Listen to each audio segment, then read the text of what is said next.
Yeah. Ooga chaka, ooga shaka, ooga ooga ooga shaka, ooga shaka, ooga shaka, ooga ooga ooga shaka, ooga shaka.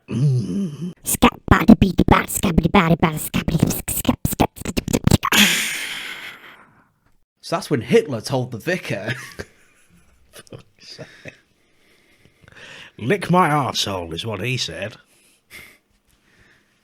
You'll regret saying that now. What, lick my arsehole? Hitler say to a vicar, lick my arsehole. He probably did for all we know. So anyway, back to the conversation about the Jews. Well, oh, sorry, we didn't see you there, ladies and gentlemen. As you cannot see us, we cannot see you. As always, we are in the wild, as in your mother's basement, but never mind. Yes, boy. Well, we're just going in raw and dry here today, aren't we all? So, I've got a good starting point. Yeah, boy. I've started playing Cyberpunk 2077. I'm enjoying it. Got about 20 hours in that bad boy. 20 hours? 20 hours, yeah. Fucking hell, you devil. Well, it's been about a week now. I think it's reasonable. I mean, I got it on Sunday, so it's been like during the week. Sunday, I played like 10 hours, ass blasted it out. But over the week, I've just been doing a few hours here and there. And overall, I'm playing it on PC, as it is unplayable on any other platform at the moment. Pretty much. So I want to kind of talk about that actually. So it's kind of a parallel. Do you know about Fallout 76? Yes. No. No, you not don't. Really, not really. So just to draw a comparison for some context for you. You know the Fallout games? Aye. Like Fallout 4. Do you know Fallout 4? Mm-hmm. So Fallout 4's... Play it often. Fallout 4 and like Skyrim and all that, known for being a bit buggy. Mm-hmm. Anyway, so what they did is for Fallout 76, they promised a open world multiplayer that was like 4 times bigger, and it got really hyped up, and it was bigger, better, online. And basically, when it released, this was probably 2 years ago, I can't remember exactly, but basically most people hated it. The game had a lot of exploits. Bethesda didn't approach it very well with customer support. There's a lot of controversy around a bag, and they basically giving people just like in-game currency and all this, that and the other, and it was just seen as like a bit of a money whore. So basically you pay for the game and then you pay for the in-game store credit. Yeah, buggy, unplayable basically. But so that happened, and obviously Cyberpunk's just come out with a similar sort of... It's different in a way because Cyberpunk 2077 has been hyped for so... I'll just call it Cyberpunk now. So Cyberpunk's been hyped for years and years and years, and it got delayed and everything like that. So there was a lot of expectations around it. I think Moist Critical put it best, how it was more anticipated than the Bible too. And I think that's an accurate description, because some people had this like godlike expectation of it, but people who played Witcher originally, The Witcher 3, that was a buggy dog shit for the first 6 months. Yeah. So it was good to know that the game wasn't going to be predatory in its monetization, because it's a single player game and it doesn't have in-game transactions. I think you get some cosmetic things if you sign up for when you launch it through Steam. You get like just a little semi-launcher, but it's not like a full-blown thing. And if you sign up for like like GOG or whatever, like the platform that CD Projekt Red use, then you get some like in-game costume things. But it wasn't like anything like paying for it, because you paid for the game. Had a lot of bugs on PC. I've had a few. I've not had the game crash yet. I've had to reload a few times because when I like say talking to someone and then the speech won't trigger for the quest, few display things being bugged, like stuck in a scanner mode, stuck in a camera kind of thing. So it does happen. I've had one, and I tried to recreate it, right? I was trying to jump through a window, and I was trying to break the window at the same time with a knife. And what happened was I got launched like 100 meters backwards, like at like light speed. Like I think I hit it, and then I was like, Holy and just shit. like back, and I took a little bit of fall damage, and I was like, holy shit, I'm gonna try that again. I just couldn't do it. I couldn't do it. But I was like, oh fuck, I wanted to like capture it because I was like, holy shit, that's fucking cool. Like, imagine recreating that and just fucking bezzing around the map like that. But I'm the game tester, so I tried every variation of hitting the window as I could with a knife while trying to crouch jump. But I think the reason, obviously, people are shitting on it because the PlayStation version, the Xbox version, are like unplayable, refunds here, there, and everywhere. And I'm not gonna go like, oh, you're playing an old bit of software, because that's a cunt move, that. But I think that the game company knew that it wasn't in a good state because they didn't let reviewers play it on it, and I think they should have just took the hit on people not distributing an Xbox and PlayStation 4 version, because that's what I'm pretty sure that was. It's either that or next gen that was delayed. I think next gen not been released yet, but even if you play it on PlayStation 5, it's still dog shit because it's not optimized properly. But people are complaining about frame rate issues and all that. They're like, oh, I'm only getting 42. And it's like, why have you got an Ultra HD then, you nonce? He's like, well, I want it to look nice. I'm like, all right, I've not got a frame rate monitor on. I forgot to turn it on. But I've noticed a couple of drops in some areas, but I've never had it where I'm like janking. So it's not affected my gameplay in any way, even if it's 30. Like, I don't really give a shit as long as it's smooth and it doesn't look like framed a lot, because people say this all the time, right? But films are in fucking like 24 frames I think they're second. yeah Like you are able, the human brain is able to competently process it at that rate without it looking shit. Yes, I think Into the Spider-Verse did that to show the difference between Miles Morales and Peter Parker. Miles Morales was animated at a lesser frame per second. I think it's something like 12 frames per second or something like that. Oh, okay. And that's why he looks so janky as opposed to Peter Parker. He looks all fluid, and obviously by the end of the film, he doesn't look like he's jumping around as much. Oh, okay, and I think it's a similar thing. Wow, that's really I didn't know that. I watched that recently, and I did think that he did look a bit off, but I couldn't put my finger on it. Yeah. So that's definitely cleared that up. Anyway, so there was obviously such a high expectation for it. But the reason I don't think it's getting shit on as much as Fallout, Bethesda is still getting shit for 76, even though it's meant to be better now than it was then. But I think the reason why is because as a game, it is there. Like the game is there, and it just needs optimizing. But with something like 76, there were no there were no people NPCs. There wasn't a lot to do, but I think people are like, oh yeah, look at the PS4 version, blah, blah, blah. But unlike playing it on PC, it's like it's just so, the environment is so busy. There's adverts, people, random things happening, different crimes and this and that and the other, and it's like the amount, like people are like, oh yeah, this is just like GTA, but it's like you don't walk through a crowd of like 100 people in GTA ever. And I think people are giving it unfair comparisons. I'm not white knighting it. It has got issues. It needs fixing. It needs addressing. The PlayStation Xbox thing isn't acceptable, really. If it's going to be in that bad of a state, just don't release it. Take the hit on sales, because then at least because it's kind of, I feel like for me, it's damaged the reputation with me a bit. Yeah. Because it kind of kept it all under wraps. and it's like, why? It's like dog shit looking 3 FPS looking motherfucker.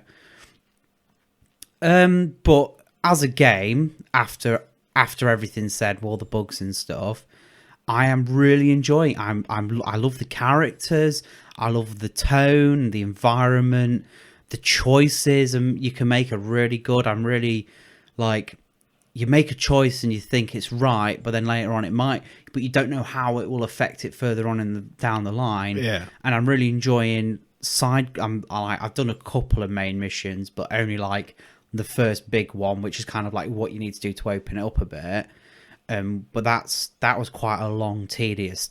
Like the prologue takes a long time to get to, like, I'll call it the Keanu part, where it introduces Johnny Silverhand. That's kind of like the start of the game, really.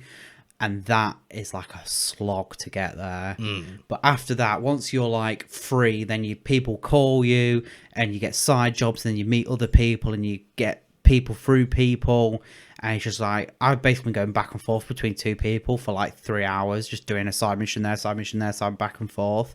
And then it's like, I've been saving up my money, I've been getting implants and stuff, I like paid back the doctor, and it's just been like, it's really engrossing once you get yourself immersed in the world. And I like a game where you can if you make a decision, you think it's right at the time, but then it has unforeseen consequences down the line. And I like that aspect, because I'm kind of like, should I go back and change that? Like, this person died because of that, but then would we have got that done if I'd not done it? So it's definitely and also, I don't know how much it does affect the story, but there are small ways you can talk to, like the ways you talk to people. Does it might, like, they do the usual, like, color code it. So like blue, I'm pretty sure doesn't have any actual effects, but then you get yellow. You get yellow options, and sometimes it's just like, it just changes a voice line, and it gives you quick time ones as well. Yeah. So you can choose to say something or not. But I've learned that it's usually when you see it, like, oh fuck, I'll press it. But sometimes it's just like, I'll leave it. Like, you're with someone for your side quests, and a couple of thugs are fucking around with his car, and he's like, just stay out of it. And you can just butt in, but I didn't try and butt in, because I was like, well, he said stay out of it, and then it resolved itself peacefully.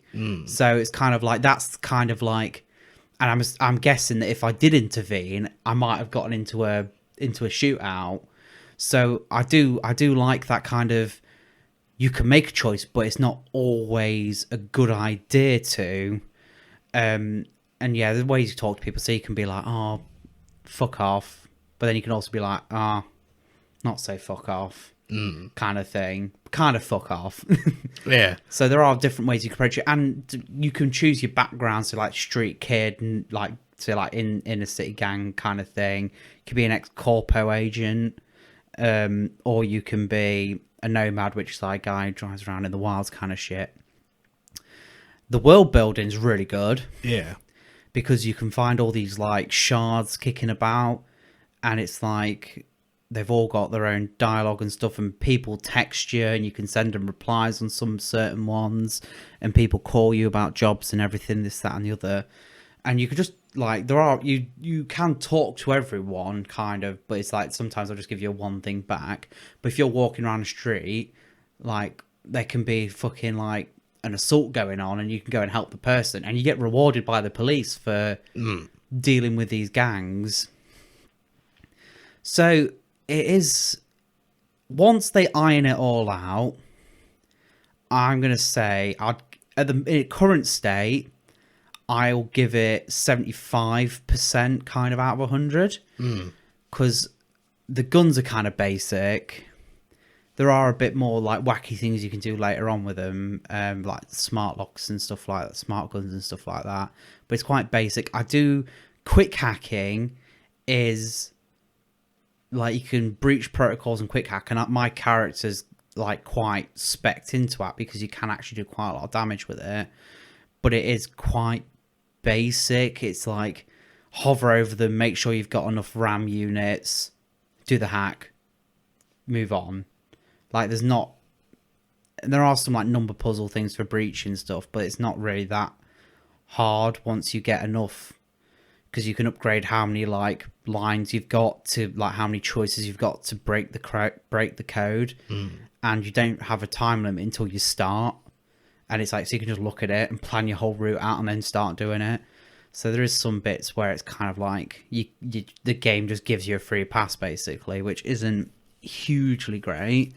You can get fucked over though if you go to the wrong place. Yeah. Like quite easily. But again, it's kind of like you build yourself up, you upgrade your body and kind of shit like that, and your spec, and you've got your skills, and it's quite fluid on how you can build your character. So you can start in one aspect and dump all your skill points into it, but then you can move on, and the more points you put into one, and you can come across a situation where it's kind of like, well, you can use, if you have a certain skill level, you can have an option to do stuff like, because I had a high intelligence, I could hack a computer and stuff like that. And it can affect story quests. Like I had one where I had to go onto a laptop, and they were like, oh, maybe we can find something else. And because I had enough intelligence, I could look into it more. I'm not sure how it would have taken me if it would have been a longer route to get to it. But it is, the characters are good and the world's good. It just needs to be ironed out gameplay wise. I've heard mixed things on the ending. Like some people are like, holy shit, it was amazing. But obviously it depends what ending you get, because the ending's affected by your choices, what side quests you've done, who you've sided with, what you've done, this, that, and the others. So there might be a lot of endings, but I've heard that there's not any meaningful or impactful endings, if that makes sense. So I think it's less about. I think a game like Cyberpunk is more about the journey and the people you meet than it is about the ultimate end goal. Because I feel like I'll probably play through it a couple of times, but I think I'll put a lot of hours into the initial playthrough just to like try and get everything I can. But yeah, there's my like 16-minute monologue on Cyberpunk over. Yeah. So I want to actually segue into expectations in media and people, like hype beasts and hype trains and hyper asphyxiation.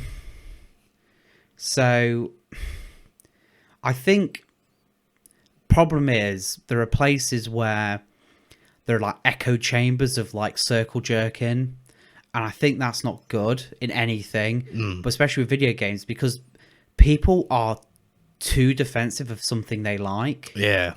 So it's hard to go, yeah, it's like Cyberpunk, it's like people were defending it like they'd fucking defend the grandma getting stabbed by a fucking hooded youth. It's just so like, it's cult-like, honestly. Some of these people are, it's like they're in a little fucking self-wanking cult. It is incredible. I mean, I'm a big fan of like Red Dead Redemption 2. Yeah. I think that is an absolutely phenomenal game. Yeah. And I think it's a bit like Cyberpunk in a way, in the fact that it was supposed to come out, but it kept getting delayed. Yeah. And I think sometimes, the more it's delayed, the better it makes it. Yeah. And But I think, also the bigger the expectation. Yeah. Because there's like a threshold where it's like, what can they reasonably do? Yeah. And I think Red Dead Redemption worked quite well. An example is the fact that just the fact that there's still like loads of little Easter eggs and secrets that are still being found and haven't even been found yet. And a bit like the side quest thing, like what you're saying with Cyberpunk. I think what makes a good game, for me personally, is a game that isn't just, all right, do this, do this, do this. I like a game, bit like an actual story where, you can break off, and you can go do multiple side quests. So there's games like Red Dead Redemption 2, Skyrim, and Fallout where sometimes you could be playing the game for like 6 days straight, and not even do an actual main quest, and just do side stuff. One of my problems is, I'll cut now, is sometimes I think one of my problems with something like Skyrim sometimes is that it's just go here, go to this cave, kill people in cave and leave. Because even though Cyberpunk can be, there are some aspects of go here, kill this person, but you have a conversation with the person on a way. You talk to people. You there's a bit more like meat into it. And if you don't like sitting through dialogue and making choices, Cyberpunk is not a game for you. I'll say that, because there is like action, there is adventure, and there is an element of that to it. But like the main immersive part of the story is knowing the characters and developing with them and learning more about them and who they are and how you should approach them what result you want to get. And that is where I think games like Fallout and Skyrim do fall short. Is I have played both and I have enjoyed both. New Vegas is better than Fallout 4 though. However, Fallout New Vegas is the best Fallout for me anyway, because I haven't played 1 and 2. But I'm not really interested in that kind of thing. But that's because they have good characters, good stories. It's like really like something really to get into, even though it's a bit oldie and a bit janky. Just Fallout 4 just didn't have that level of charm. It just felt like, ooh, must help this settlement. Yeah, it just didn't make sense. It got a bit repetitive, I must say. I am your son. Yeah. And it's like, what? It's like there has been no indication of this being. It was just like. See, I speaking of like dialogue heavy games, usually I well, look how popular Mass Effect is, and that is literally. Yeah, I mean that's the same boat, isn't it? I'm not really a big fan of like Mass Effect, but one like big dialogue heavy kind of games are the Telltale games. Oh yeah, like The Walking Dead and The Wolf Among Us. I think they are absolutely awesome games. And you don't Life is Strange. I haven't played it. It's okay, to be fair. I've only played the first one, but it was all right. I replayed it recently, and there was some bits where I was like, "Well, it's just a bit cringe," to be honest. But it's like overall, it's got a unique angle, that one has, with like the fucking time travel shit. So you can do something, then go, "Oh shit, actually no, I'll go back." But then you go back and you change it, but then you can't. If you've like finished a chapter, let's just call it a chapter, it's like finished a level, you can't like go back a level and change your decision. So there are ones where it's like you can fuck off, you can piss off a security guard, but it turns out to be your best friend's stepdad, and then it gets a bit hostile there. Or there's like, oh, you can see someone's pregnancy test, and they'll be like, oh, they get arsey with you. But then if you go back, then it's kind of like, how will that affect anything later on down the line? The fact that they now know that I know that kind of thing.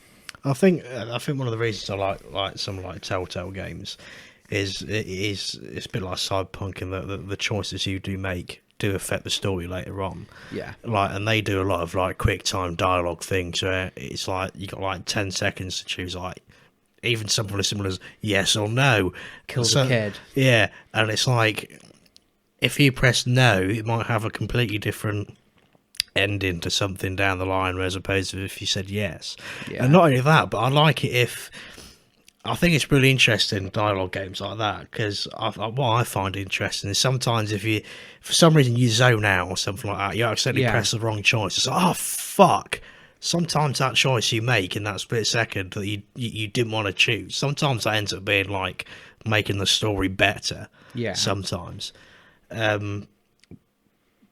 But yeah, I mean, I quite like them sorts of games. Going back to like Red Dead Redemption, and how people just defend their games and stuff. I mean, I you know, big supporter of Red Dead Redemption. I absolutely love it. You know, but at the same time, you know, it's got faults. Yeah. And I'm, you know, more than happy to say, yeah, it's got faults. I don't care.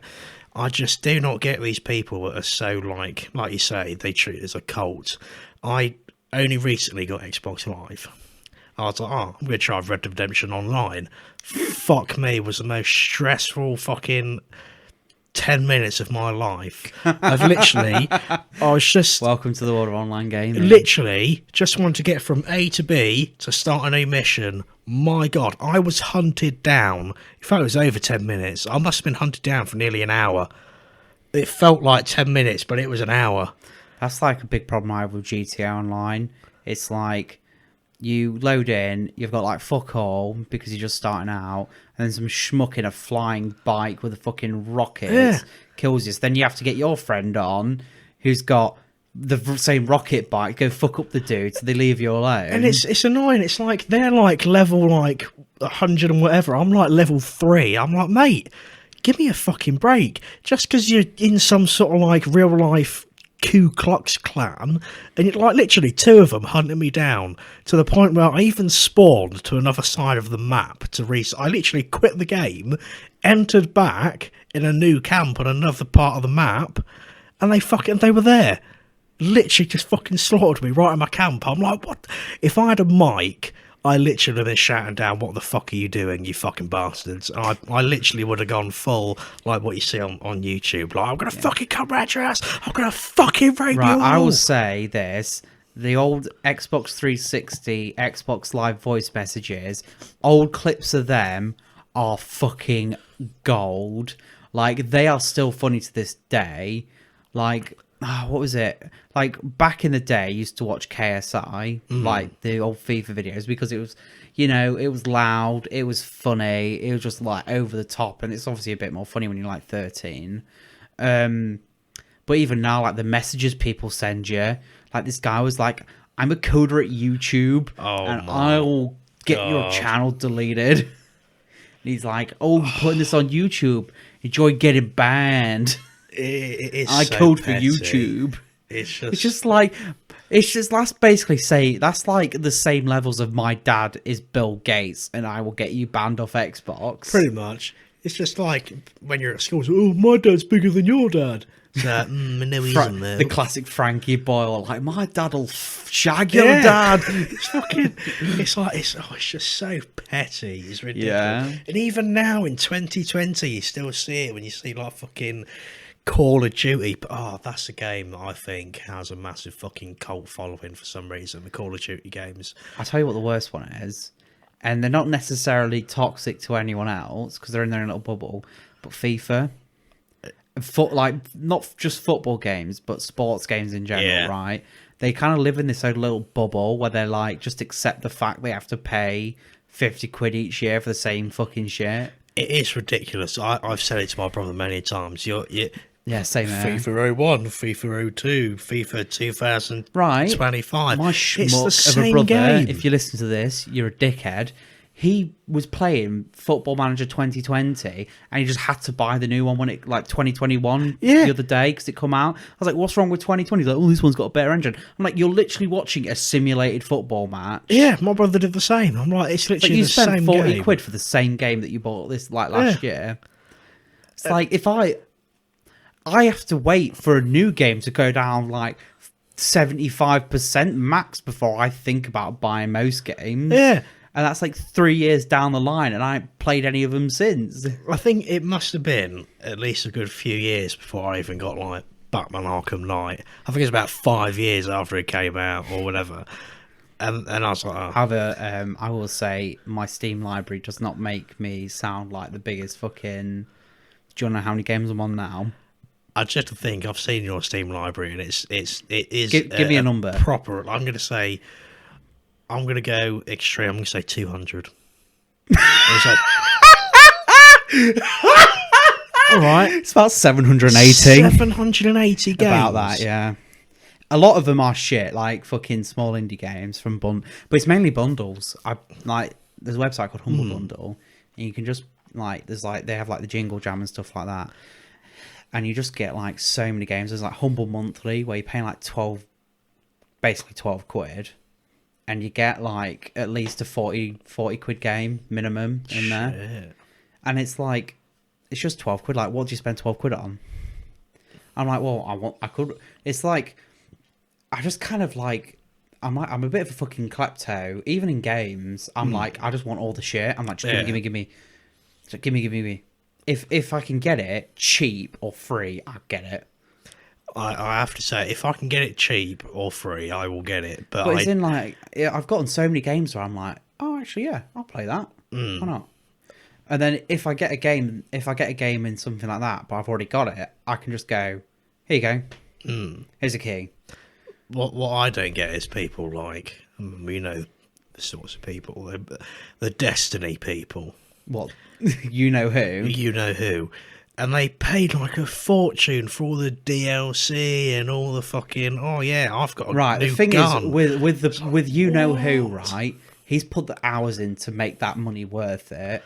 I think we can both agree. If you put the money in, if you put the hours in, I think it's worth it. I work to a £1 to 1 hour ratio. So if you've played a game that's 60 hours long and you paid 60 quid for it, that's fair enough. Obviously, it doesn't always work like that, especially if you get like humble bundles and stuff, this, that, and the other.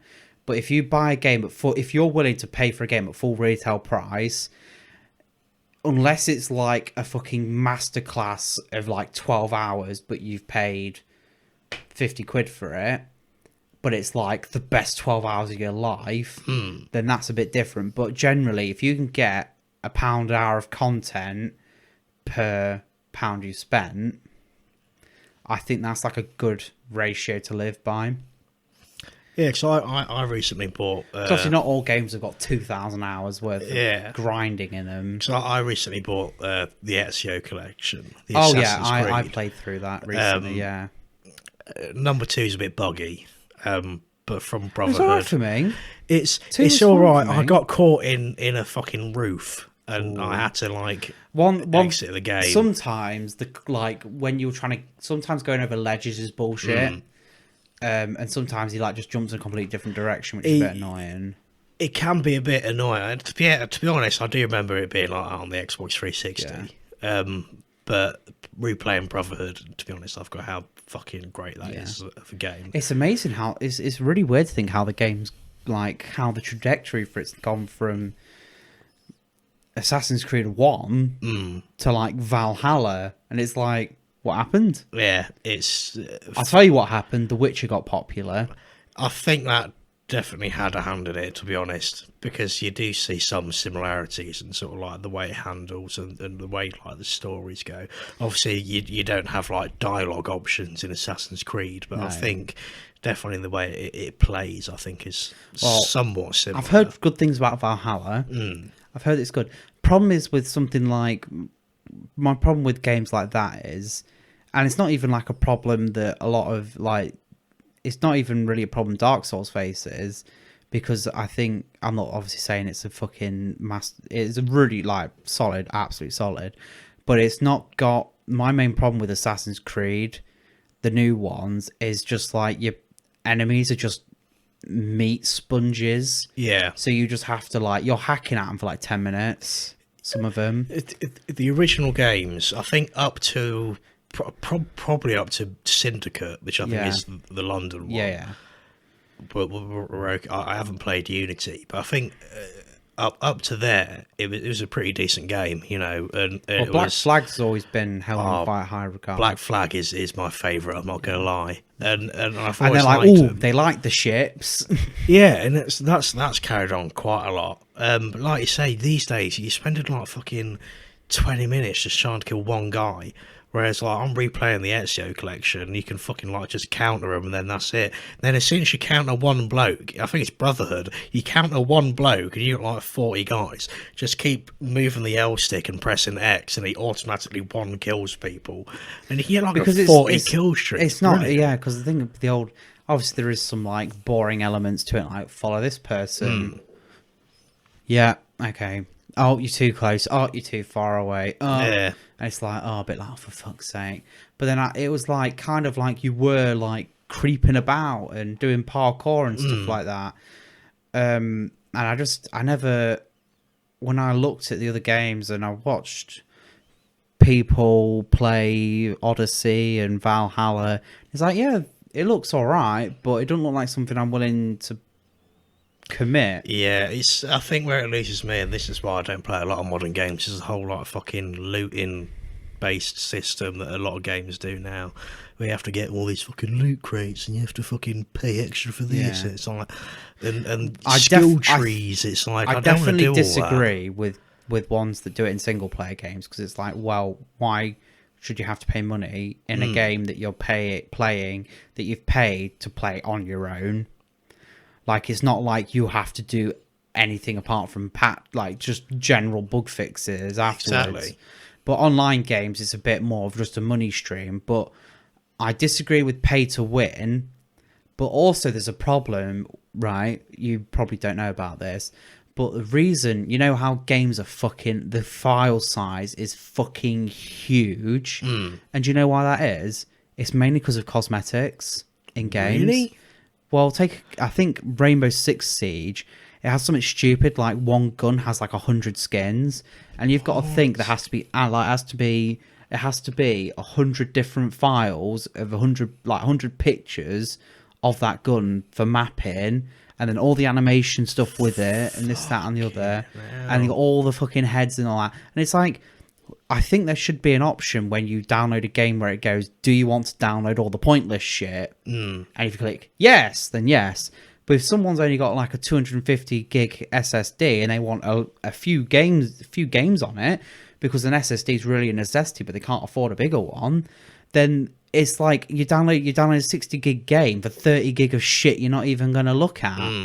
It is stupid. And I have come away from multiplayer games on the whole, really, not just because of microtransactions, stuff like that, but because it's kind of like, it's not fun anymore. Because it's just like there are games obviously where you can just kind of chill, but it's like, I don't want to play a game where I get frustrated because I lose. Because then it's kind of like, I used to play a lot of competitive games, but now it's kind of like, I don't want to get stressed out playing a game.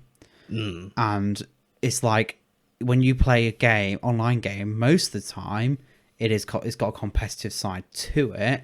And then it's like, well, then you get fucked over one game because one guy's really good.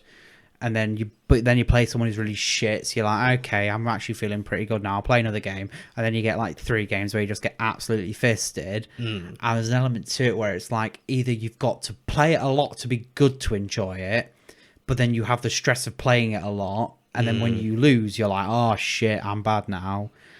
And it's just something like, there are obviously games where you can play online and you don't have to like worry about that, like MMOs and stuff. You can just exist in the world, and that's why some people just keep playing RuneScape, because they can literally just fucking cut a tree for 20 years. That's a fucking game. The game where you don't get any abuse from anyone. Oh man. I remember the good old days. Don't want to be fucking Extreme Iron Man out in the fucking wilds or whatever it's called, and just getting fucking murked by some sweat lord with fucking max strength. Jesus, fucking RuneScape. I never was huge. I never got into RuneScape. I played it very fundamentally. Like, I baked some bread, hit some monsters, but I don't think I ever got properly into it like some people we know from the school days that used to play it fucking religiously. And to be honest, any online games like that, like, I know people used to play like fucking Habbo Hotel. I used to play. Did you ever hear about the pools closed incident on Habbo, or was it Hasbro? Habbo, wasn't it? Yeah. But basically, I think it was 4chan, and what they did was they all got the same avatar, which I'm pretty sure was like a black person. And did they put them in a suit? I can't remember. So anyway, they got the exact same avatar, and then they'd like line pools, like surround pools, then just be like pools closed. What? And they wouldn't let people into a pool. But then they started doing dumb shit like swastikas and whatnot.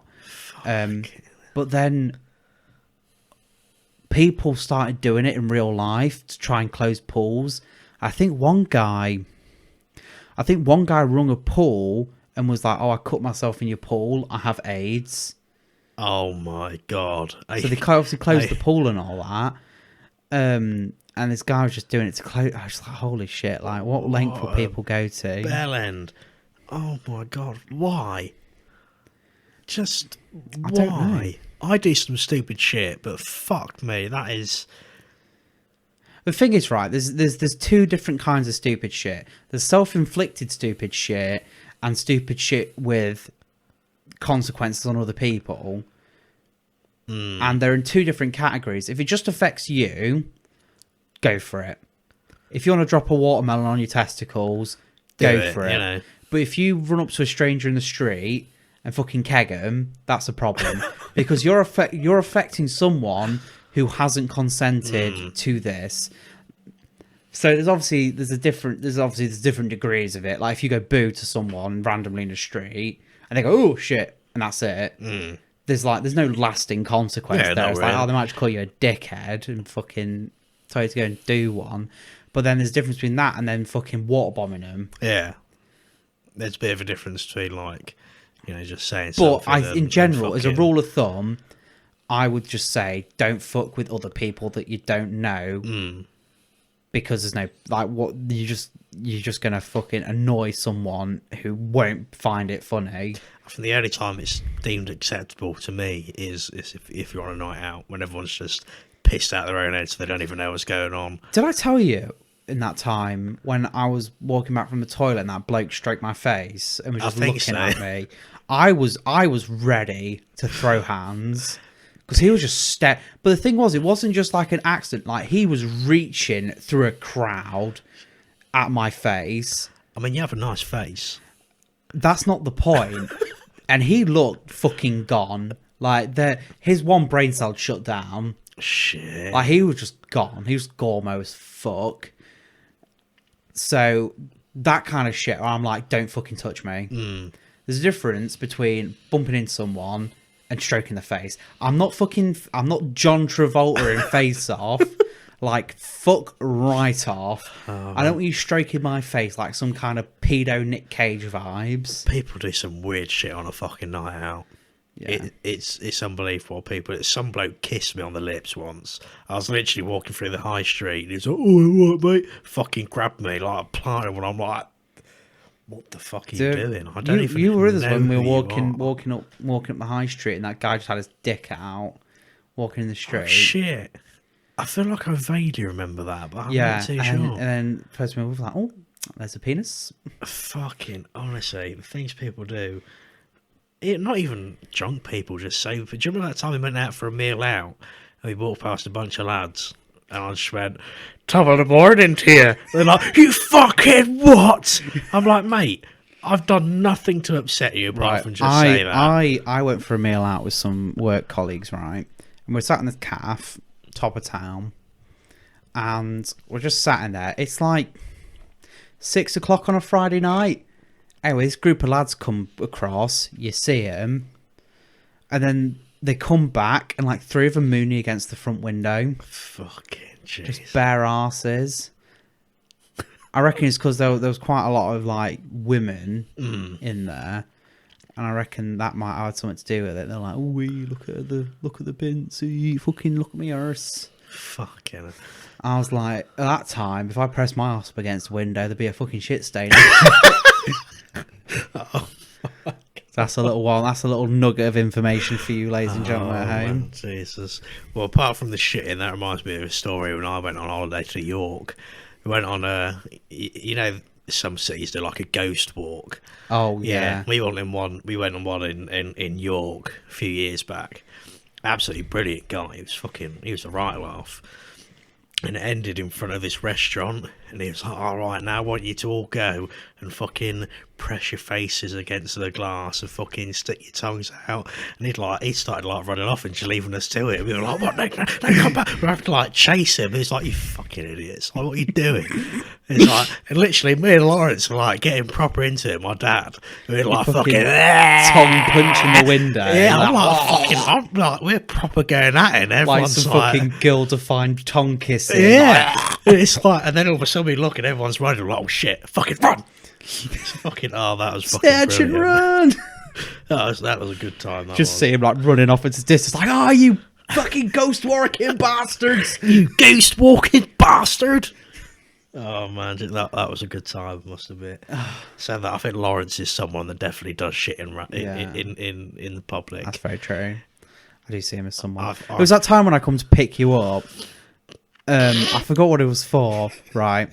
And his dad, I'm sat in the car, minding my own business, waiting for him to come out. Anyway, his dad comes out with him. It's like, oh, you're right, how you doing? Yeah, have a chat.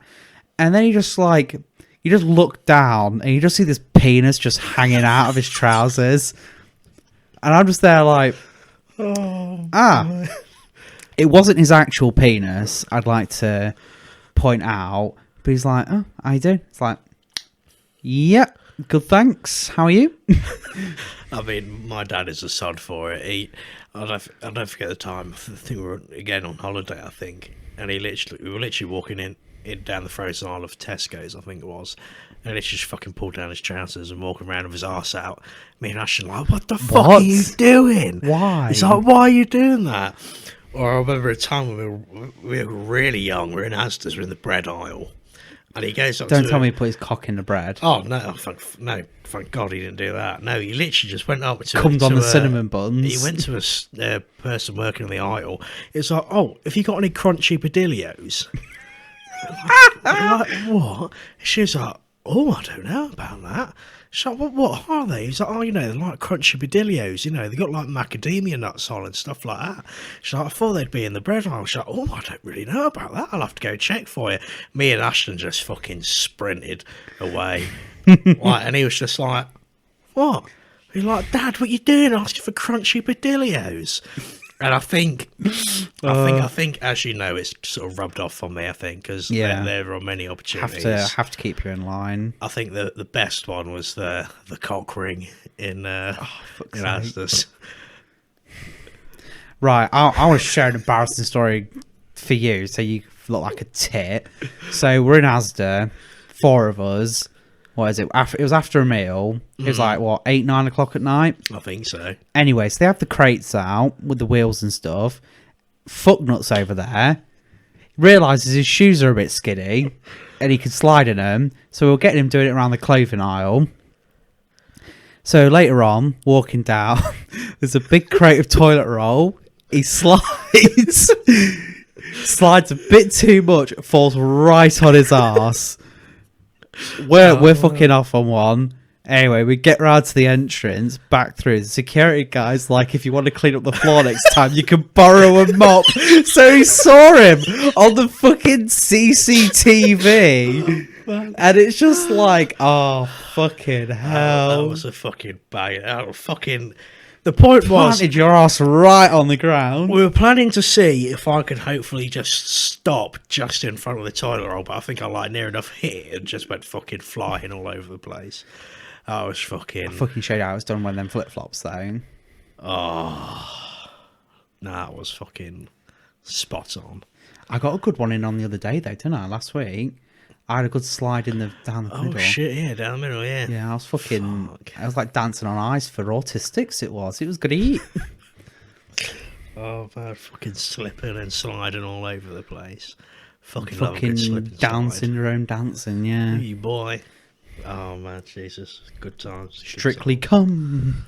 Strictly come. Dancing. Dancing. Is that sprust? I listened to the Toast on Toast book. Yeah. It's fucking great. It was everything. I've noticed it in a couple that I've listened to recently, but they sometimes forget to take out when they have a bad take. Oh, really? Like they have repeat lines to get them right. Oh shit. Like one's like, one of them was like, and the Magi, and the Magi, and the Magi. Oh, for fuck's sake. And it was like, it was in there. Oh, no. And it's so funny when that happens. I don't know whether it's intentional with the Toast of London ones, because he like fucking burps and everything in it. I think it probably is. That fucking hell, how'd you do that on cue? Fucking hell, I can't even do that. If I did that, I'd vomit all over this microphone. I'd really do that. Don't, because you make me gag.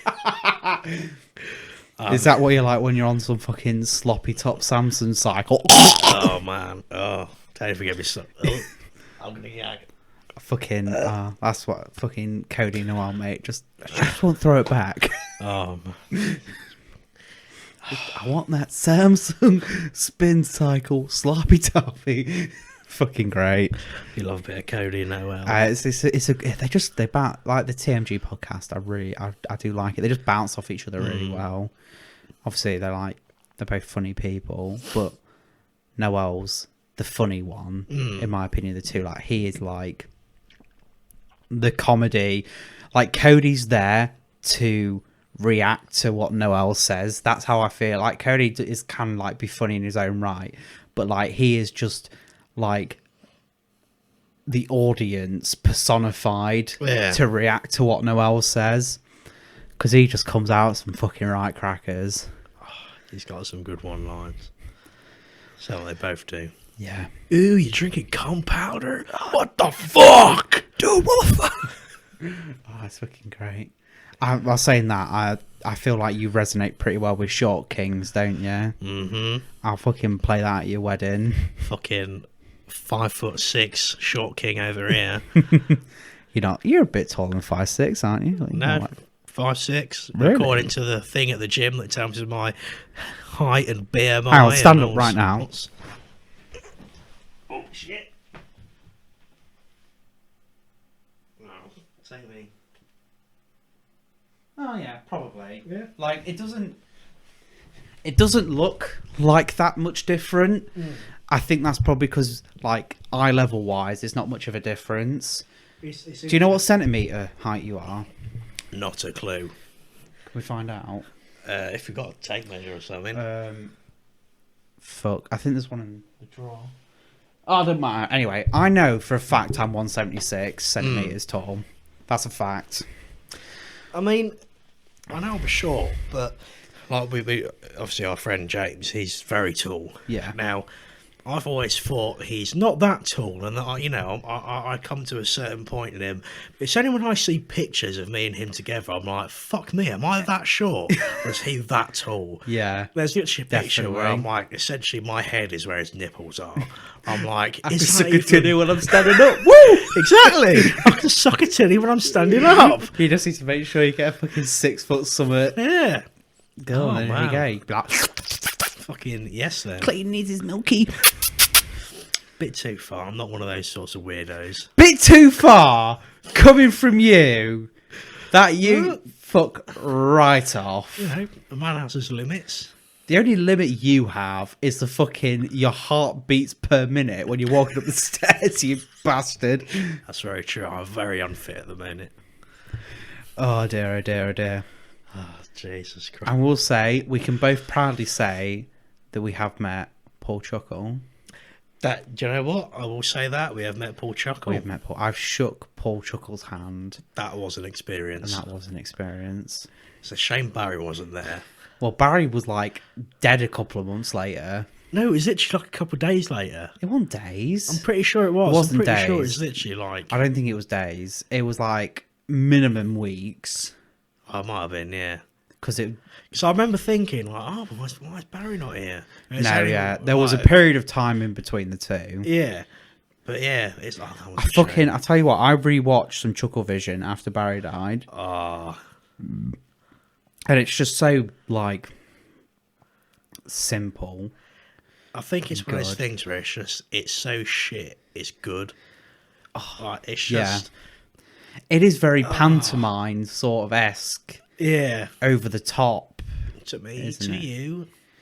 But then I never realised that the other guy, he's...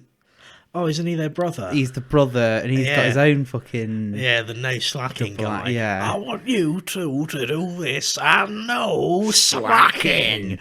My classic joke from sixth form. I want you two to spit roast me and no slacking. I think that's just some fucking undertones right there. Oh, dear. Getting fucking fondled on the testicles while getting drilled. Oh, man. SuckleVision. SuckleVision. Suck a titty when he's standing up. Oh, dear. I think Barry definitely was the better. I think we hit a title with SuckleVision. SuckleVision. I think that's definitely a contender at the moment. I think we're on something here. We're discussing a title at the end of it, so we can make sure everyone they have to watch the full thing to get to the title. And be like, oh, that's a title right there. Yeah. So, they're going to mention this like right out of the gate. They're going to mention it at the very end. And what we'll do towards the end. And we'll just do a classic highlights thing where you get the conversation of discussing SuckleVision, put it at the start, but only a snippet of it, so it lacks all context. So then you have to watch to the end. Yeah, that's a good idea. On something there. I think I'm gonna have a bit of a reflective period, right, on this. And looking back on it, I'm not too happy about how the last episode felt at the end of it, because it was kind of just like reading a news article, if you get what I mean. But obviously, I'm still gonna have it up. But I feel like just having a bit of a heart-to-heart with everyone at home. Obviously, we're new to this. I don't think either of us have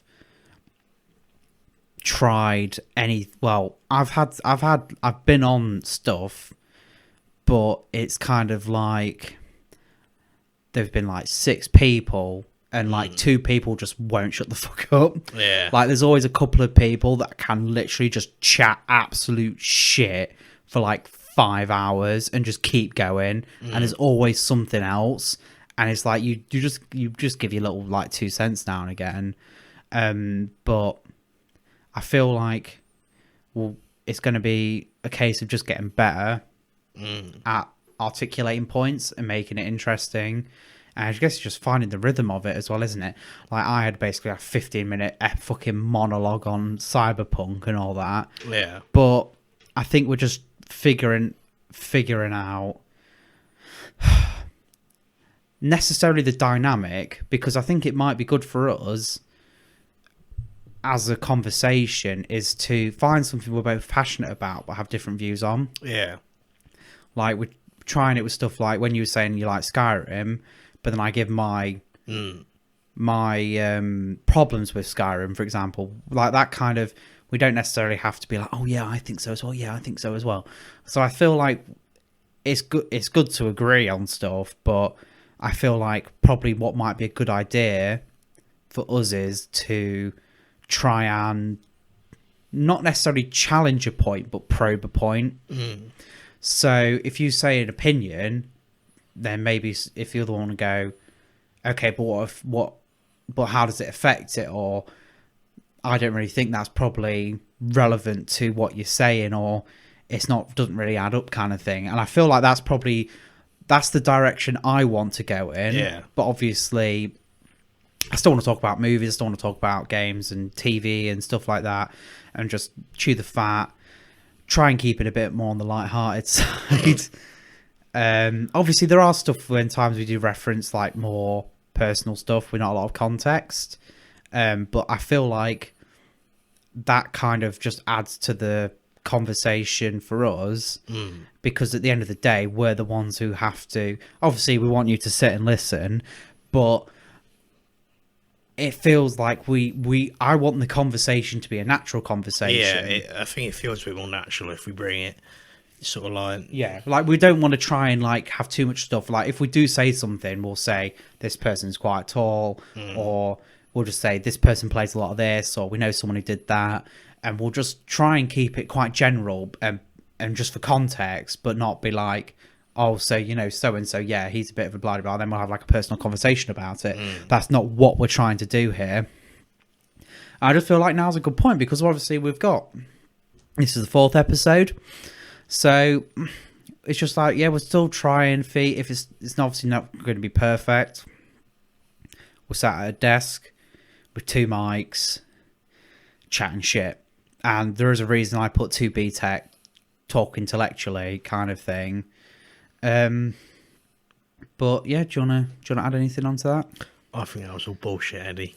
I think you're absolutely... There's a difference between challenging my opinion and completely disregarding it for no reason, you cock. Yeah, no, I think you are right. I think obviously I mean, I'm quite new to this. I've been wanting to do a podcast for years. Yeah. But I think it is like last previous episode where I'm rambling on about all this and getting your opinion. I think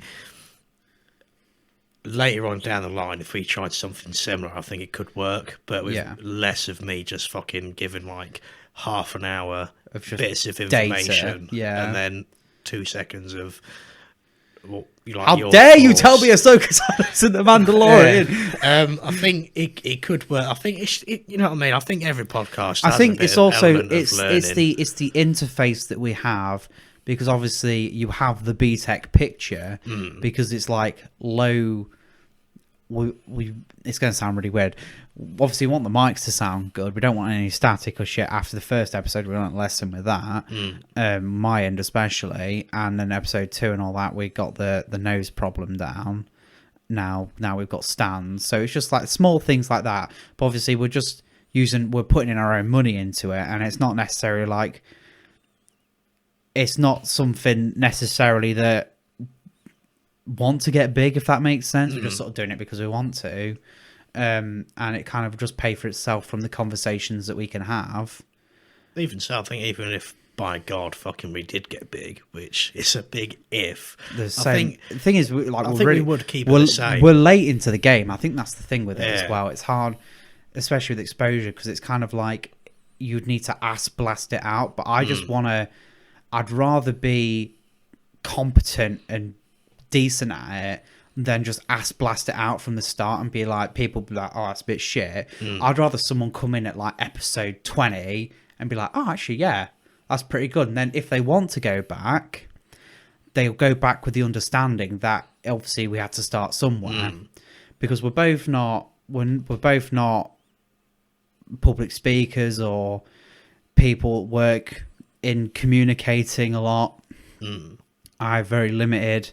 I try and keep it limited anyway. Communication with other people, apart from my colleagues and stuff. But obviously there's a limit to that as well. So it is a weird situation to be in, isn't it, really? Because we're just blasting this out, and pretty much the only people that see it is the family that we show it to and pretty much friends that we show it to. So but even so, it's got to start somewhere, you know what I mean? I think the more we do, the more I can show it to, my family, show it to your family, and if we get somewhat decent, they might even start. I'm happy with 10 viewers, to be honest. I'm not too bothered, because then it's kind of just like, hey, look at this, it's a bit of fun kind of thing. It's like I never want to make anything where it's just for the sake of getting big. And that's a problem with a lot of, like, I have a lot of content creation nowadays. We'll talk about it another time. But it's quite a thorn. Not a thorn in my side, but a stone in my shoe kind of thing. Where it's like, it's only a pain when I'm treading that walking that road. Where I'm looking at content creators and I'm just like trying to watch people. But then it's like people are only talking about other people. And I don't really give a shit about that person. And it's just like a fucking self-fulfilling prophecy of this person's just shit. And they talk about the person so they get bigger. And it's just a pain in the ass. That's all I've got to say on the matter. So after that little heart-to-heart, I think we'll probably leave it there for the day, don't you think? Yeah, I think that was... pretty decent episode. Any final statements? No, I mean, I think apart from your secret member of the KKK. Yeah, I am. I must put that out there. Cool Kids Club. Before we before we get bigger, full disclosure. I'm part of the Cool Kids Club. Yeah. And obviously, we want to be. We want to be frank with you guys. We want to be your friends at the end of the day. We don't want to hold too much back. And I do sell crack. On about the Cool Kids Club thing, right? Before we go, I'm pretty sure it's like a Dave Chappelle skit where he's blind. He's blind, but he's black. Obviously, he's Dave Chappelle, but he's a KKK member, and he's like, I think he's like a leader or something, man. And they're like, put your hood on quick before he goes in to have this speech, but he's blind, so we don't know he's blind. Fuck's sake. That's just like something from the Jesus, dregs. Anyway, thank you very much for watching. Oh. I won't ask you to do anything apart from give me all your money. I'm joking. No, but yeah, if you've made it this far, thank you very much, and we hope to see you next time. Aye, send some dick pics, please. Not to me. Not to me either. Send them to my dad or something like that. He'll probably appreciate it. Probably, yeah. I'll have nudes of another kind. Did you see that thing with Lewis Hamilton where he was like, got COVID and he wanted to race again? Oh, yeah. And then he was like, thanks guys for all the support. And I was like, this was a TMG podcast one about it. It's like, he got mad nudes. Oh, man, Jesus. I fucking love a nude. You're from Pollack? Been saving that one in the bank, boys. Did you fucking quantum leap here from alternative Pollack? Okay, we're going to end it now, actually, guys. Bye. Bye.